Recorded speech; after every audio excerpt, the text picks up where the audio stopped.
Então a palavra que o Senhor trouxe ao meu coração nessa manhã é último chamado, levantando os muros e entrando na arca. Vou repetir para que você não esqueça. Deus está tocando o chofar para o último chamado. Será a última colheita de almas, levantando muros e entrando na arca. Amém? Eu quero que você abra sua Bíblia em Neemias. Vamos falar um pouquinho no livro de Neemias, capítulo 1. Até pela manhã ainda estava, mas vamos lá, capítulo 1, versículo 3. Eles responderam: as coisas não vão bem para os que regressaram à província de Judá. Eles estão passando por dificuldade e humilhações. A parte B, e eu quero que você guarde. O muro de Jerusalém foi derrubado e suas portas foram destruídas pelo fogo. Quando ouvi isso, sentei-me e chorei. Durante alguns dias lamentei, jejuei e orei ao Deus do céu. Então disse: ó Senhor Deus dos céus, Deus grande e temível, que guarda a tua aliança de amor, leal para com os que te amam e obedecem a teus mandamentos, ouve minha oração. Olha do alto e vê que oro noite e dia por teu povo Israel. Confesso que temos pecado contra ti, sim, minha própria família e eu temos pecado. Temos pecado terrivelmente contra ti. Não temos obedecido a teus mandamentos, decretos e estatutos que nos deste por meio do teu servo Moisés.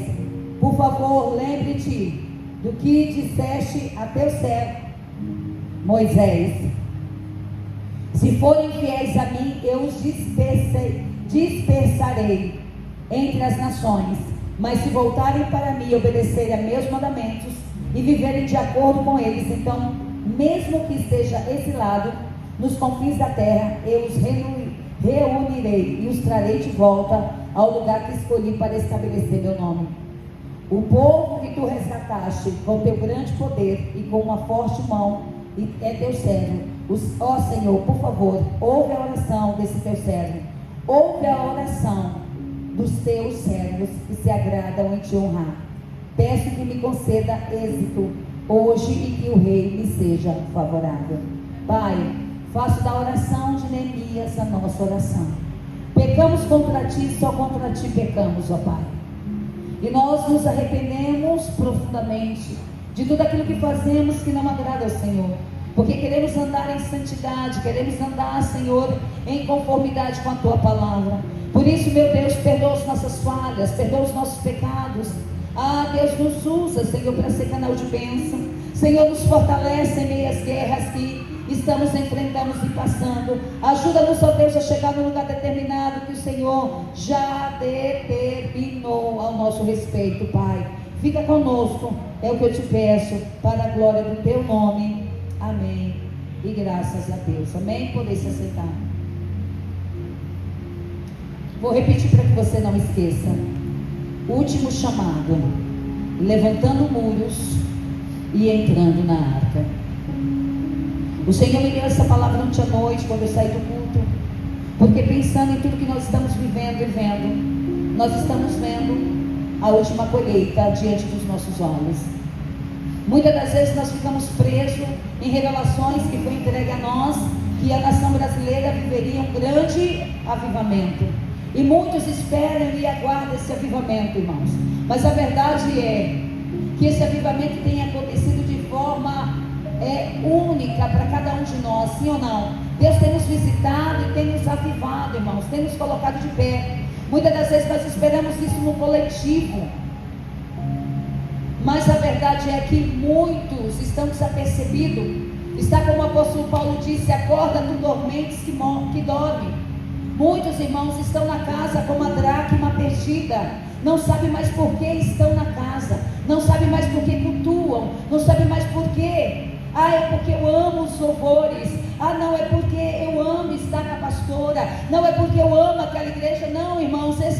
ser o maior motivo de você estar na casa. O maior motivo de você estar na casa precisa ser Ele, sempre Ele. E nós temos visto uma geração que está como a dracma perdida. A dracma era uma moeda que ia na roupa da noiva, e essa moeda foi perdida. E a Bíblia relata que aquela mulher diligentemente, ela acende as lamparinas e procura diligentemente a dracma que havia se perdido, porque era importante. E nós hoje estamos acendendo as lamparinas e procurando as dracmas que estão perdidas. Para quê? Para colocar novamente na veste do noivo. Nós precisamos, igreja. Deus está chamando o seu povo para levantar muros espirituais. Neemias, querido, quando ouviu falar que os muros de Jerusalém estavam derrubados e as portas estavam queimadas, ele se entristeceu profundamente. Neemias era copeiro do rei. Neemias, irmãos, estava distante daquela realidade de Jerusalém. Ele podia simplesmente dizer: não, eu estou bem onde eu estou, e não irei me incomodar com aquilo que está acontecendo em Jerusalém. Mas a verdade é que ele não faz isso. A Bíblia diz que ele se entristece, ele chora, ele se humilha, ele ora por Jerusalém, porque ele entende o que é Jerusalém, ele entende o que é Israel, ele entende quem ele era em Deus. E muitas das vezes a igreja, irmãos, que precisa saber quem ela é, precisa saber em quem ela está firmada, muitas das vezes a igreja não sabe. A igreja muitas das vezes não sabe nem por que vem congregar, não sabe nem por que está na casa. Mas eu vou lhe dizer por que você está aqui. Você está aqui porque foi Ele que te escolheu e não foi você que o escolheu. Você está aqui porque Ele te amou primeiro. É por isso que você está aqui. Mas a verdade é que tem que haver uma disposição para ouvi-lo, para obedecê-lo. E Neemias começa se expondo, dizendo: Senhor, minha família pecou contra ti, nós pecamos contra ti. Houve o quê? Arrependimento. Hoje há um serviço em arrependimento, há um serviço em se arrepender. E o Senhor nos chama, irmãos, para levantar muros de arrependimento. Não tem como Deus operar sem antes não houver em nós um arrependimento.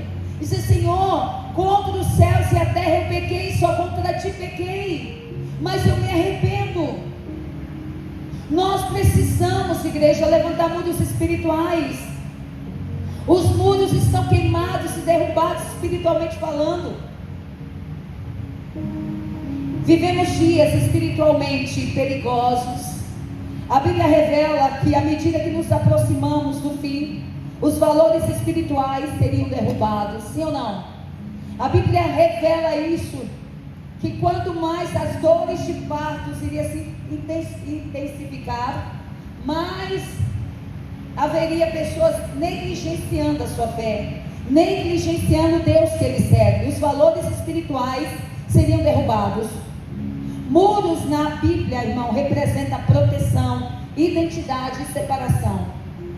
Muros na Bíblia representam proteção, identidade e separação. E o Senhor quer que eu e você hoje restaure os muros que estão quebrados. Você pode identificar em você mesmo os muros que precisam ser levantados. Você pode identificar em você mesmo os muros que precisam ser restaurados. Porque é para isso que o Senhor nos chama. Por quê?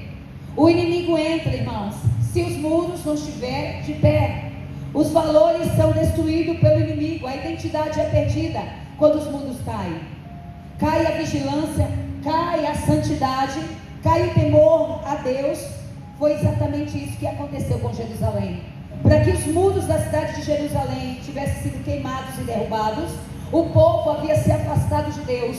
O povo escolhido dele, que foi tirado lá do Egito. Um povo, irmãos, que durante o dia ele era como a nuvem a guiá-los, à noite como a coluna de fogo a guiá-los e aquecê-lo. A roupa não se rasgava, a sandália não se desgastava. Um povo que viu o maná cair do céu, um povo alimentado pela rocha, onde Paulo vai dizer que a rocha andava atrás daquele povo, mas era o mesmo povo que negou a Deus, o mesmo povo que pegou seu povo e foi queimar Moloque, o mesmo povo que ao mesmo tempo que adorava a Deus, adorava Mamon, o mesmo povo que adorava a Deus se prostituía culturalmente, era o mesmo povo que ganhava.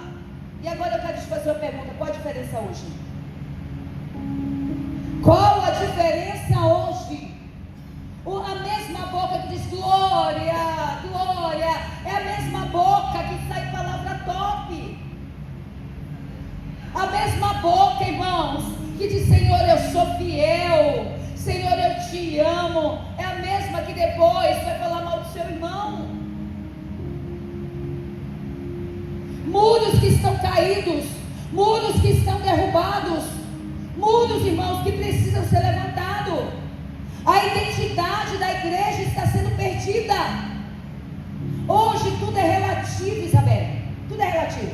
O que é pecado para você não é pecado para mim, mas aquilo que a Bíblia diz que é pecado até o fim. Não existe relatismo para aquilo que é pecado. Nós estamos vivendo um tempo onde todo mundo faz o que quer. Esqueceu que a igreja tem um dono. Esqueceu que esse dono tem olhos como chama de fogo. Esqueceu que um dia vai prestar conta a ele. Então nós precisamos levantar muros, estar em vigilância, ter temor e tremor. Neemias, quando ouviu a notícia que os muros estavam queimados, fendidos, portas queimadas, Neemias se humilha. Nós estamos ouvindo a notícia do que está acontecendo. Pastores hoje, dentro de motéis, morrendo. Nós temos visto hoje diáconos violentando crianças. Nós temos vivido isso, irmãos. Nós estamos vendo tudo isso acontecer diante dos nossos olhos. O apóstolo Paulo vai dizer nas cartas aos Coríntios que chega até ele uma notícia de que um jovem estava coabitando com a sua madrasta. Sabe o que o apóstolo Paulo diz? Lançai-o fora. Sim ou não? Quem já leu? Lançai-o fora do vosso meio. E o apóstolo Paulo vem dizendo muito mais. Ele vem falando o seguinte: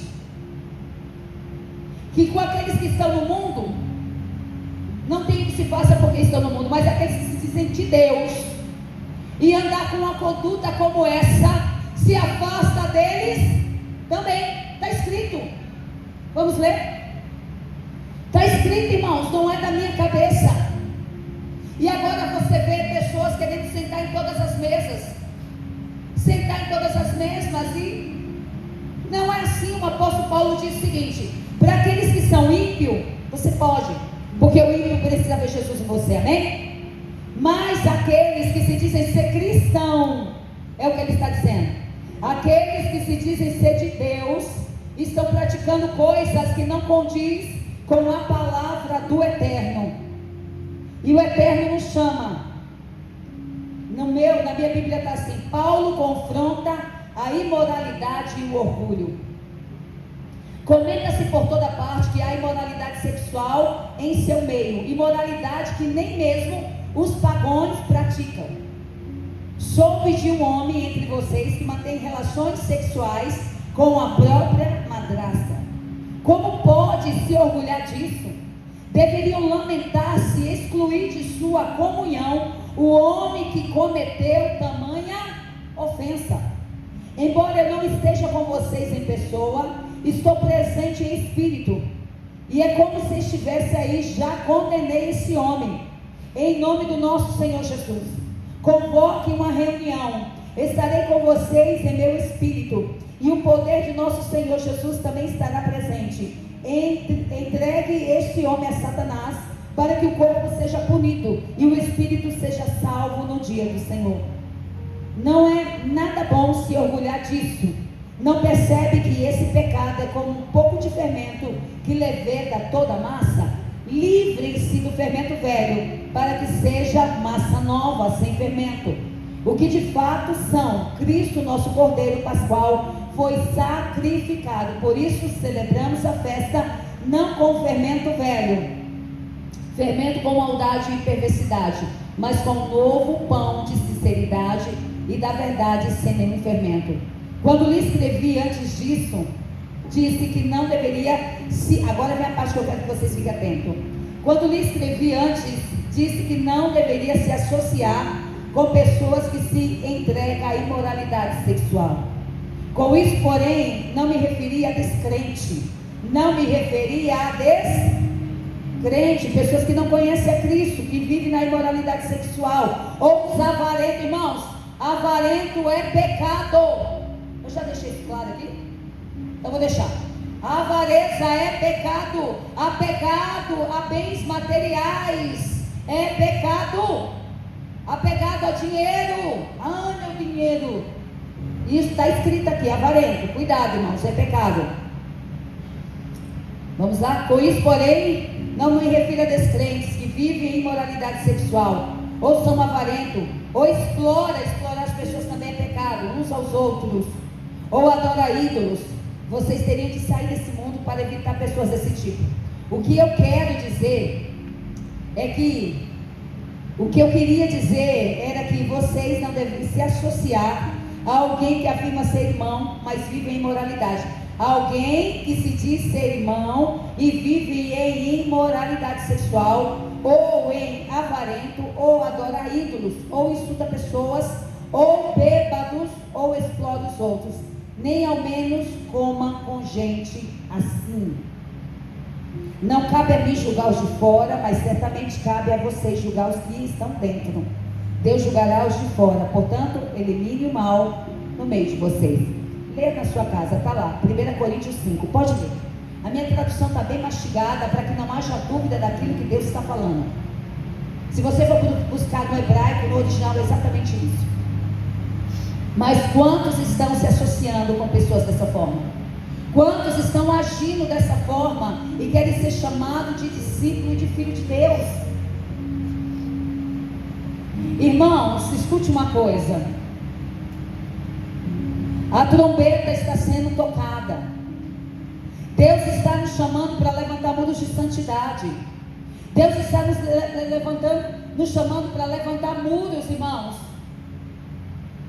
E muitas das vezes, o que é que nós fazemos? Nós andamos com pessoas que vai tentar destruir, desconstruir tudo aquilo que Deus está construindo em você. Não existe restaurações de muros sem arrependimento primeiro. Será que eu e você pode se arrepender de coisas que fazemos que não agradam o Senhor? Antes de reconstruir Jerusalém, Deus precisou restaurar o coração do povo. Deus quer restaurar o meu e teu coração nessa manhã. Deus quer nos trazer mais para perto, irmãos. Quem foi que enganou a igreja? Que acha que só vir ao templo é suficiente para ter uma vida santa? Está aqui, você aprende, recebe uma palavra para colocar em prática, irmãos. Mas é necessário a igreja se limpar pela palavra, andar pela palavra, se afastar da aparência do mal. Hoje Deus também está chamando a igreja para levantar muros espirituais novamente. Muros de oração, de jejum, de santidade, de compromisso com a palavra. Quanto você tem de compromisso com a palavra? Quanto você compreende a palavra? Quanto você coloca em prática a palavra? Os dias de hoje são semelhantes aos dias de Noé. Jesus profetizou, assim como foi nos dias de Noé, assim será também a vinda do Filho do Homem. Ele mesmo falou isso em Mateus 24, 37.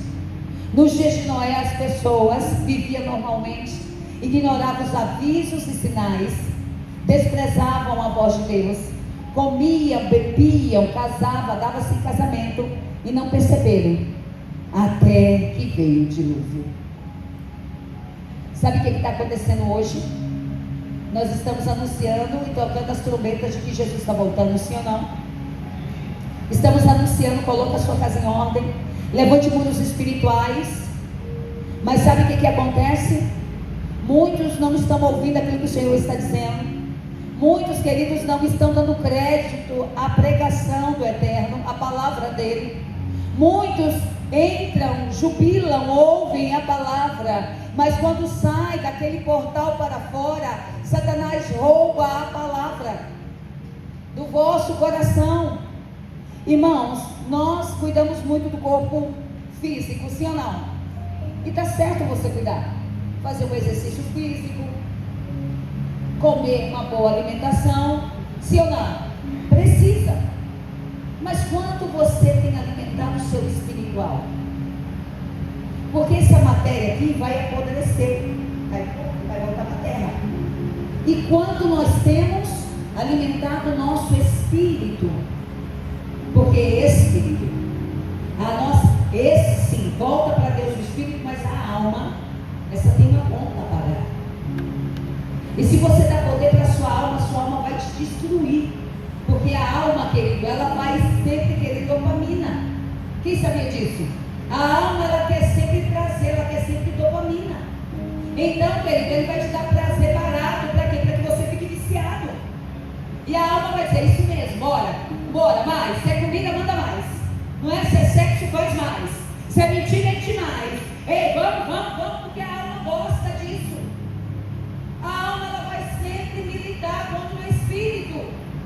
Nós somos tricotonistas, corpo, alma e espírito. E a alma, ela vai sempre militar. E ela ama a dopamina. Por isso que as pessoas, quando fuma maconha, fica viciada, porque ela quer mais. Quando usa cocaína, usa mais. Por quê? Dopamina, a alma quer. E as pessoas não estão percebendo que, como foi nos dias de Noé, será nos dias de hoje. As pessoas estão distraídas. Elas até vão no culto, irmão. Você vê igrejas lotadas. Nunca se viu tanta igreja lotada como nos dias atuais, André. As igrejas estão lotadas. Mas espera lá, para ver Cristo ou para ver o homem? Para ouvir a palavra e colocar em prática, ou uma palavra motivacional que vai massagear o teu ego para que você continue da mesma forma? O que as pessoas estão indo fazer lá? Porque, irmãos, quando a palavra da verdade é pregada, a Bíblia diz: conhecereis a verdade vos libertará. Então, por que essa verdade não está libertando? Um tempo essa pessoa passa fiel ao Senhor, dá 5 minutos, ela já esqueceu tudo que ela viveu com Ele e vai viver as coisas desse mundo. Como foi nos dias de Noé, irmão, será a volta do Filho do Homem. Se uma coisa que eu tenho de certeza, expectativa, é que Ele virá. Eu acordo todos os dias de manhã dizendo: Senhor, é hoje a tua volta, então eu vou me limpar ainda mais, eu vou jejuar mais, eu vou orar mais, eu vou buscar mais e colocar em prática, irmãos. Como foi nos dias de Noé até hoje. As pessoas não têm mais frutos do Espírito, não tem mansidão, não tem temperança, não tem domínio próprio, não tem mais amor, não tem compaixão. Eu sou serva, mas eu amém, não, eu tive nisso. Não, irmão, você é serva. Peça para Deus domínio próprio, peça para Deus temperança, peça para Deus longanimidade. Peça. Porque a Bíblia diz que Deus não vai nos reconhecer pelo tanto que você tem na casa, não. É pelos frutos, você é uma árvore. É pelos frutos, irmãos, que Ele vai reconhecer quem nós somos nele. Quais são os frutos que nós temos dado? Porque a árvore ferida dá fruto bichado. Recebe essa, não está nem no meu tablet. Árvore ferida dá fruto o quê? Árvore que não tem adubo na raiz. Você já plantou? Já foi na roça? O irmão Carlos já foi. Da Paraná vai plantar muito, não planta? Quando você não aduba uma árvore, o fruto vem o quê? Murchinho, não vem? Vem meio podre, não vem bonito. Então, árvores, irmãos, nós temos que ser árvores bem alimentadas. Para quê? Para dar bons frutos. Gálatas 5:22, Jesus vai dizer: eu conheço pelo fruto, não é pelo dom, mas pelo fruto. Quais são os nossos frutos? E precisamos, irmãos. Quem aqui não quer ver Jesus? Não quer. Continua fazendo errado. Continua não tendo frutos do Espírito. Você acha que Deus vai dizer assim: ah, não, pastora Silvana, você pregou tão bonito. Ah, pastora Silvana, você fez tão isso. Se eu não tenho fruto, Ele pode dizer assim: apartai-vos de mim, vós que praticou a iniquidade, pois eu não lhe conheço. Porque eu conheço pelos frutos. Cadê os seus frutos? Não é por quantas almas eu ganhei. Ah, Silvana, você ganhou quantas almas? Ah, livro da vida. Deixa eu ver os frutos da Silvana. A árvore, ela é conhecida pelos seus frutos. No tempo, queridos, de Noé recebeu de Deus: constrói uma arca. Esse povo tem pecado muitíssimo contra mim. A Bíblia traz uma referência de que Deus havia se arrependido, mas é uma forma que só o hebraico explica. Não é que Ele se arrependeu, é porque Ele olhou para o homem e esperava mais do homem, esperava mais de nós. Reconhecer, irmãos, a ingratidão é algo muito sério. Reconhecer o seu Criador com as suas atitudes de vida. Nos dias de Noé, as pessoas viviam normalmente, ignoravam os avisos, desprezavam a voz de Deus, comiam, bebiam, casavam-se, davam-se em casamento e não perceberam até que veio o dilúvio. Mas havia algo muito importante: Deus estabelece um tempo para entrar na arca. Eu quero que você guarde isso, que Deus estabelece um tempo para a entrada na arca. Durante muitos anos, 120 anos, Noé pregou justiça. A arca era o único lugar de salvação. Eu fico imaginando 120 anos daquele homem pegando madeira junto com seus filhos para levantar aquela arca e os outros zombando dele. O que vai acontecer? Está falando de dilúvio, olha, como dizem hoje para os crentes, né? Que ignorância. Não vai vir dilúvio nenhum, não vai vir Cristo nenhum. Está se repetindo, irmãos, a mesma coisa. A arca era o único lugar de salvação. Nos dias de Noé, havia muitas pessoas na terra, mas apenas um lugar de salvação. Havia diversas pessoas, mas só um lugar Deus estabeleceu para que eles ficassem seguros. Faz para ti uma arca, Gênesis 6,14. Não havia vários caminhos, várias arcas, várias opções. Só havia um. Escute, Jesus te ama tanto que Ele cegou o entendimento dos israelitas para que nós pudéssemos ser alcançados. Quem sabia disso? Que foi tirado deles o direito de reconhecer quem era o Messias, para que nós, os gentios, pudéssemos ser alcançados. Olha que Deus é esse, a dispensação da graça. Mas entenda uma coisa: assim como foi nos dias de Noé, que Deus mandou fechar a porta da arca, é Deus que vai fechar a porta da dispensação da graça, porque só Ele sabe quantos é que passou pela porta. Então, meu irmão, passa pela porta da graça. Passa pela porta da graça, em nome de Jesus. Em nome de Jesus. Está chegando o fim a dispensação da graça. Rabinos, irmãos, rabinos que só cria na Torá. Ele foi em público dizer 73 anos crendo somente na Torá. Como é que eu estava cego e não vi que em Isaías 53 fala a respeito de Yeshua, que já esteve no nosso meio? E eu vim aqui dizer para vocês que eu declaro que Yeshua, o Messias, já veio.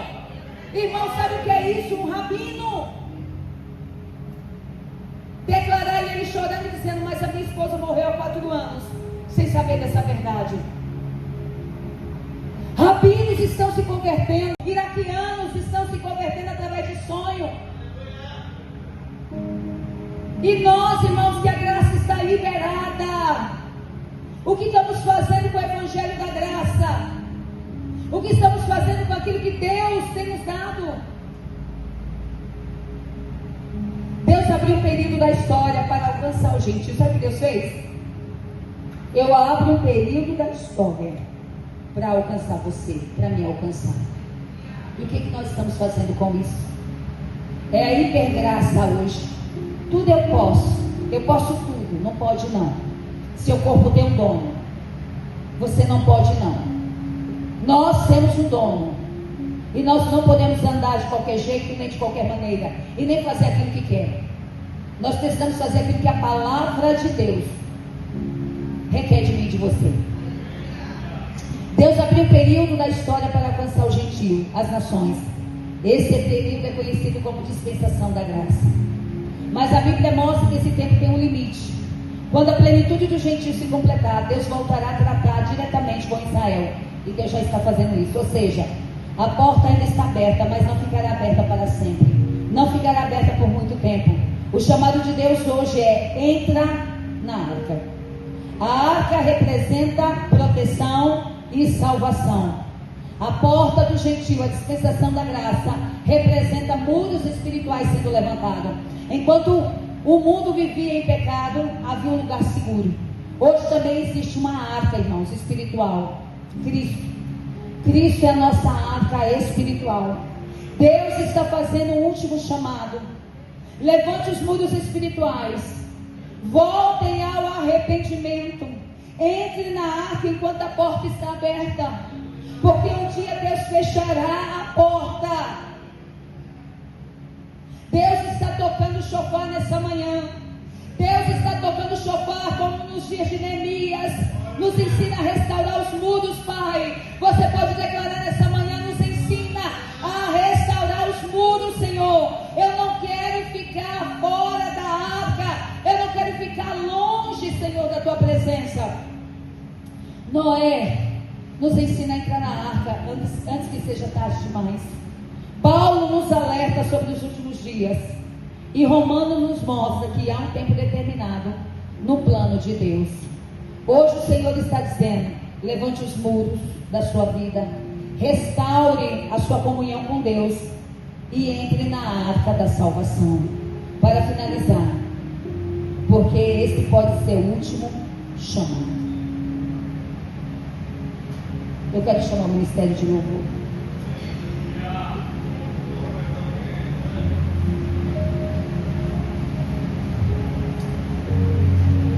Só você. Eu vou pedir para apagar as luzes, porque eu quero aqui na frente só você que entendeu essa palavra e entendeu dentro desse contexto que você está fora da arca, que você está fora da dispensação da graça. Mas pastora, eu aceitei Jesus. Eu aceitei Jesus, pastora. Mas quanto você carrega de Jesus?